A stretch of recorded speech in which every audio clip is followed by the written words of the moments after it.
Hello and welcome to the third and last of our programs in preparation for the Parliament of World Religions, the largest interfaith gathering in the world, which will take place in Toronto, November 1st to the 7th, 2018. I'm Deacon Pedro, sitting in for Father Thomas Rosica. Today, we've invited two Indigenous leaders. They're part of the Indigenous Working Group for the Parliament of World Religions. So welcome, Bob Goulais. You're the co-chair of the working group. And Trina Moyan, you are a member of the working group. I want to ask about the working group, obviously what you do, but first maybe just to have a little context. What does interreligious dialogue mean for Indigenous people, Bob? Interfaith dialogue is fairly new for us as Indigenous people, and specifically for my nation, Anishinaabe people, which are the people of the Great Lakes, the Ojibwe, Potawatomi, Odawa people. However, there is certainly a lot of intersecting relationships, and not always the best ones with religion when it comes to our people and organized religion. Obviously, the residential schools were run by mainly Christian denominations across Canada, and it's kind of a black eye on Canada's history. So that's the I guess the experience we have with religions, the first one. So it hasn't gone that well, to make it understated. So we want to find a way to better dialogue with leaders and better dialogue on issues of faith and share our spirituality. So there hasn't been a lot of examples of that. In more recent years, obviously, our communities have a lot of churches, have a lot of different religions. Some communities have many denominations in their community. So there is a need, I think, for more dialogue amongst the different denominations, more dialogue amongst other faiths in Canada and around the world. And I think this is a good opportunity to start that. Now, Trina, Bob mentioned he's Anishinaabe, you're Cree, you're married to someone that's Mohawk. Yeah, right. So there's a lot of different groups. We don't even know how many, probably thousands in North America. Would you say that dialogue is also important amongst yourselves as Indigenous groups? Oh, absolutely. So just to correct you, so I'm Nehiawak. Okay. Yeah. So that's what we call ourselves. And so, of course, with European invasion, they renamed many of our nations. So Plains Cree, but Nehiawak. And there's a meaning to that name. And it comes from the number 4, and that we are 4-bodied or 4-spirited people. So we recognize the 4 corners, the 4 medicines, the 4 directions, the 4 stages of life. So, and that comes back to answering this question about interreligious dialogue, because religion and spirituality, there's a vast difference there. And we think of religion, we think of organized religion, churches, but spirituality for us stems truly from your identity and your relationship with all of creation. But of course, as Bob had explained, we have this long history with the church, with religion, and in many of our communities, we have individuals who practice religion, who believe in the Bible, but also practice Indigenous spirituality. So that is a complex discussion to have. And I do want to ask you about that, because as you said, so when we think of world religions or faith groups, we don't think Indigenous spirituality. We think Islam or Christianity, Judaism. So maybe the question, I guess for me, would be, so how would you classify or describe the worldview or the belief system or the moral code in Indigenous spirituality? That's a great question, and I think that's hopefully something people will learn at this Parliament of the World Religions, in that we are incredibly diverse. As you mentioned, just sitting here, there's many nations just at this small table with just 2 of us. But the city of Toronto, for example, is not only the most diverse city in the world in terms of multiculturalism, but also Indigenous cultures. So many different Indigenous cultures, and we all have our own foundational beliefs and spiritual systems as well. We wouldn't refer to them as religions. They don't necessarily have a creed. They don't necessarily have a certain law in that way. But we do have our own spiritual societies, our own traditional societies. Myself, I'm a Medewan. Medewan is the spiritual society of the Anishinaabe people. And our lodge, the Three Fires Medewan Lodge, runs from people here in Ontario all the way into the United States, Michigan, Wisconsin, Minnesota, all the way over to northwestern Ontario and Manitoba, and many others from all across Turtle Island, North America, come to be a part of that. And that's been our way for millennia. And it's not well known. So one of the reasons that I got involved well over a year ago now with the Parliament of the World Religions is because I seen the opportunity to share and kind of sit in an equal way with those religions and starting to introduce our traditional societies, our authentic ways of life to those other societies, to be able to share our worldview, to share our perspectives and teachings and all of those things. Would you say that your spirituality is more a way of life and not so much a belief system, or is it the same? They're actually, it's a bit of both. For us, we don't have the division between church and state.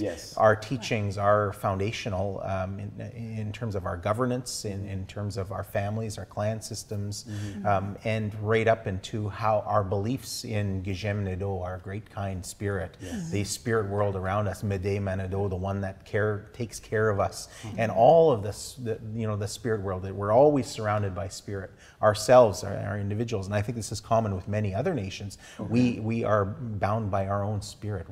That's where spirituality comes from, is our own spirit, and how we commune and how we relate to the spirit world and creation around us. Trina, would you say that your experience is the same? I would say it's probably very, very similar. So for the Nehiawak people, we believe in Wakotowin. Okay, Wakotowin is our natural Cree law, and that means, translated, we're all related. We're all in relation with one another. All people, all beings, the sky beings, the plant beings, the water beings, all of it.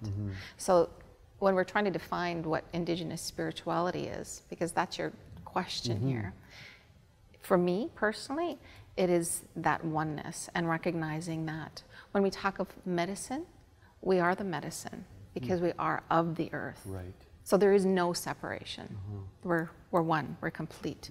And when we sever that tie, when we sever that respect, then we get into problems and we run into these issues like climate change and environmental degradation, etc. Which is interesting. I mean, Bob mentioned the whole residential school thing, and we can't talk about Indigenous culture or our relationship with the Indigenous people without talking about reconciliation, which is what you're talking about when there's a rupture there. So maybe my question is, what can Indigenous spirituality teach us about healing and reconciliation? This is an incredible tie-in to the Parliament, I think. Again, when I became first involved and been asked to be a part of this working group and then later co-chair, I always went back to one of the prophecies that our people have held. We had prophecies and prophets throughout our history, quite elaborate teachings as a result of them. A lot of them warnings of how things were to be, the persecution we would endure, all of these things that have come to bear. But one of those prophecies talked about how it would be the non-Indigenous people, the colonial society that would at some point come to us as Indigenous people, as Anishinaabe people, and ask us to help them through the difficulties they're having. And we can assume that means environmental, that means peace in the world, all of those things. They would come asking those things of us from our spiritual perspective. So given that prophecy, which is quite moving, I felt that this is an opportunity to start that dialogue. And if there are things that the different faiths can learn from us and we can share, and vice versa, how can we learn from other faiths and share those best things that they offer, that we get a better world out of it. And again, back to the themes of the Parliament, which is the spiritual evolution of humanity, is what we focused on, and the healing of Mother Earth. Those two things kind of lead us to the sharing and the interfaith dialogue that will happen at this Parliament. I can see that there are the Parliament. Obviously, there's lots of themes that are being covered. There's stuff about women, about justice, about climate. I see that the Indigenous contribution is not limited to any one of those, but it can contribute to all of them. Yes. So tell me a little bit about that, Trina. What can we learn from Indigenous spirituality when it comes to issues of justice, for example, or? Well, your original question was actually about reconciliation. Yes. So when we think of reconciliation, we have to consider the Truth and Reconciliation Commission, right? And that commission, the first word is truth. So you touched on the residential school experience. We touched on colonization and the cultural genocide of Indigenous peoples are all attached to speaking the truth about that. And right now, it often feels like we're trying to push forward to reconciliation, but I personally feel that we need to address those truths first. So we have to speak about the truth. We have to let all Canadians know, all the people, all our relations here living together, we need to speak about those truths, that history, so that we can get to reconciliation. Right. So the spirituality begins with speaking the truth, which is what we're doing here today. Yeah, and I guess that goes back to dialogue, which is what we're doing, but that's the whole point of the Parliament of World Religions. I want to take a little break right now because there's a video that was prepared by the Parliament of World Religions, to promote the Parliament, but it's also highlighting the work, and I guess maybe the focus of the Indigenous Working Group. So let's take a look.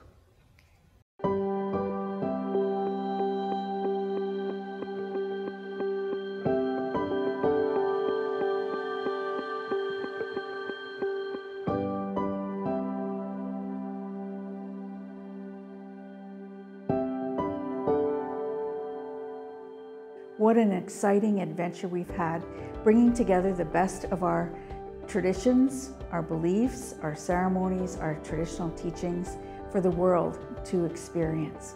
We have many spiritual leaders who are coming here from throughout Canada, the United States, and indeed throughout the world to share the very best of our traditional Indigenous knowledge systems and how those systems contribute to peace, to healing, and to the restoration of Mother Earth.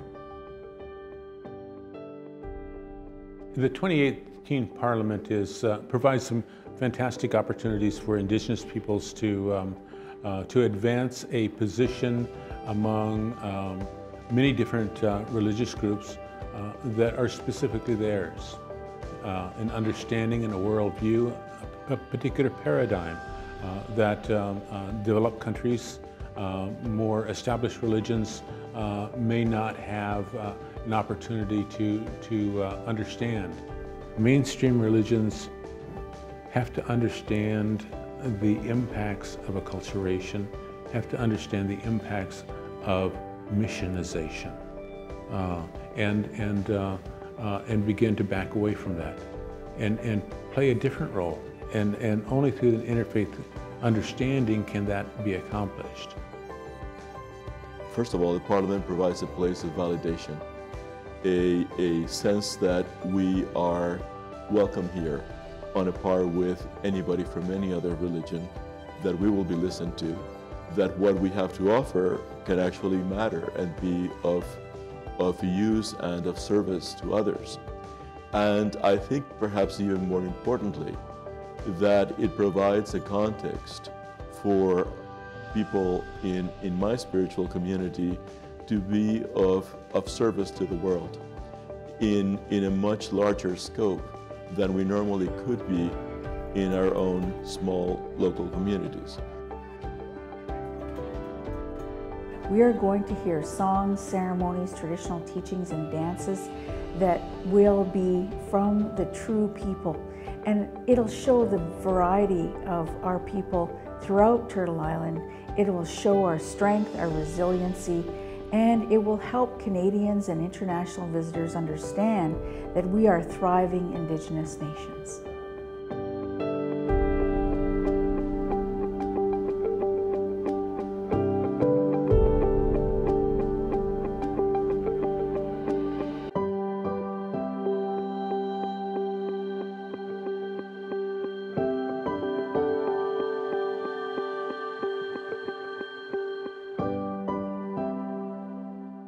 So the video we just watched shows that so the Parliament has a theme, the promise of inclusion, the power of love, pursuing global understanding, reconciliation, and change, reconciliation.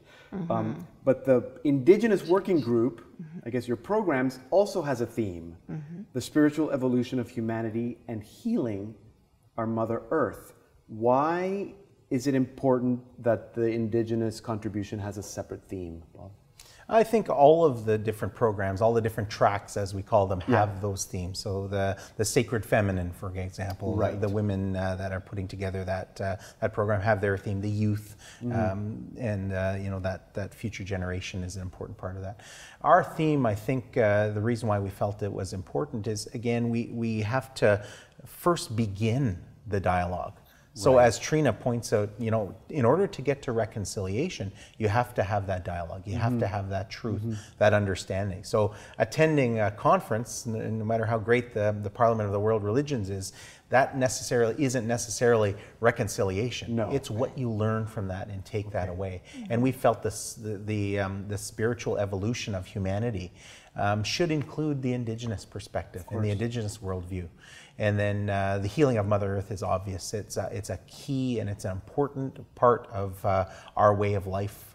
For us as Anishinaabe people, it is our responsibility. We were given the teaching. We were given the gift of being able to make choices, to have that, and to use that forethought, that being a sentient being, to be able to think about those things and make those choices. Those were given to us specifically to look after Mother Earth, and that's consistent right across many Indigenous nations. So we had to make sure that in this Parliament in Toronto, we wanted to make sure we're covering off of the aspects of climate change. It's actually a very similar to the Christian, the actual true Christian idea that we as human beings have been given that responsibility because we are the only beings that have the capacity to care for the earth, and not just the earth, but all of creation.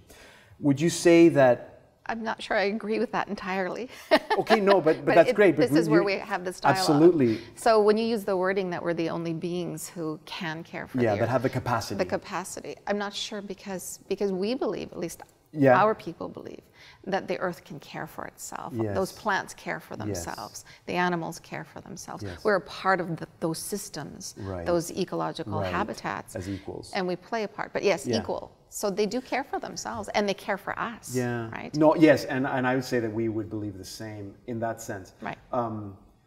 Going back to the theme though, and I think it relates, healing Mother Earth, we would be healing ourselves as well. Right. Right, because we tend to think, or some people might say, Indigenous people, they're only thinking about Mother Earth, but you're not, because you believe that there's a unity, and so that healing is actually healing all of us. We're one with it. And so when you think about that title, the spiritual evolution, that's the powerful message we're trying to send, because we've sort of devolved from that connection, right? So we need to come back to that balance. When we speak about that medicine wheel that I talked about, that identity, we sit in center within that wheel, right? Everything's balanced, it's circular, we come together. And so what's happened is we've had that devolution. We need to come back to being centered there. So that's why, for me, that's a powerful way to describe our program. And then healing of Mother Earth, it's not separate, it's healing us. We are the earth, we come from the earth. We're healing ourselves So. That sounds fascinating. I would like to just go and just do your programming because it's so interesting. No, it's just so different and so new for so many of us. We're getting that a lot. We have to expand our space from 200 seats in this beautiful space to 500 seats. So it's going to be an incredible program. Wonderful. You mentioned something earlier, Bob, about, and I think this is, part of the, if there's any confusion among anybody who is not Indigenous about spirituality, religion, we talked about all those things, that you can be Indigenous and still practice Christianity. There are a lot of Indigenous people. Practice Christianity, but still observe Indigenous spirituality. How would that work, or how can that work? So we have to go back. Why my nukum, my grandmother, she practiced Catholicism. She was a residential school survivor. Okay, so this is where she learned about the Bible. And she spoke Latin, and she spoke her Cree language. Yes. But when she was finished and then recovered from that experience, because it was a very bad experience, she went to the church on our reserve, and it was at that church where she was able to meet all her fellow survivors, and they began to speak about their traditional ceremonies. So that church actually facilitated coming back around to our traditional ways of being. So yeah, there's the complexity there. Yeah, it is. But go ahead. But complexity, or maybe even confusion for some of us. And it is there is a lot of confusion, and I guess we go back to that truth. And the truth is that these ways are not our ways as Indigenous people. We had our own spiritual societies. We had our own ways of worship and ceremony. We had our own culture, our language, governance. All of those things were taken away in a span of a number of generations. And the residential school system, no matter how bad of an idea it is that we see that today, was incredibly successful. And I say that in that our communities, they have achieved their purpose. We've lost our language. We lost our ability to raise our children. And with that confusion comes an incredible amount of trauma that we're experiencing. And with that trauma comes, the social issues, poverty, our mental illness, addictions, all of those things. Whereas one of the things we want to try to do too is get back to our own ways. Those different those different ways of knowing, and those different ways of belief, those churches and religions, they do have the best of their beliefs as well. We can learn from those, but they're not our ways. And the reason why in my community, I'm Midewan and Anishinaabe. I'm very proud of that, but it is very rare. I can count on one hand how many families there are in our First Nation to this day that have gone back to their original way of life. The rest are either still, following those religious beliefs that were imposed on them, not knowing, their own identity, or again are confused, maybe hurting and undergoing that trauma. So you would say that it's not possible or ideal to return fully to your traditional ways and still practice Christianity, for example? Like, are those two compatible? To a degree, I'd say. Okay. But again, as Bob explained, it's also very distinct to each nation, to each First Nation, to each community's experience, right? So from my community, we're way up northern Alberta.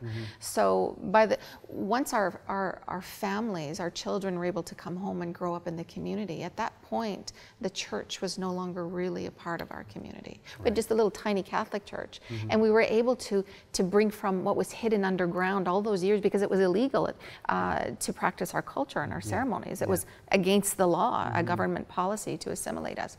But once all of those teachings, those ceremonies, those songs, the rattle songs, the drum songs, once all of that surfaced, then we were empowered with our identity, with that spirituality. But again, when we think about, and I use the word brainwashing, and I will, some of that was still there. And we spoke of trauma. For my own mother, who's a residential school survivor, she still struggles with this concept of God, the Bible, the church. Imagine. How real is all that? How true was all that? Especially when it was attached to enormous pain. Yeah. But what feeds her spirit are those ceremonial songs. Her identity as a Nehiawa Esquel, a Plains Cree woman.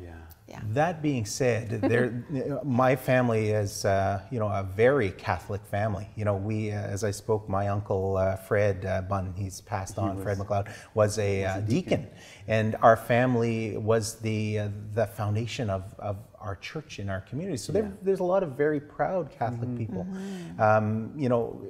But what's happening today, I think, is really good, that we're starting to realize that we can have our own identity as well, and be able to take the best out of that, and even take the best out of some of our ways and bringing that in the church. So our church does encourage, instead of using the incense, we're using our smudge. Instead of using the holy water, we're using the water that's lifted by our women who are responsible for taking care of that water. So that's that enculturation that is important. And I think, we can also learn, well, you've said that, learn so much from your ways.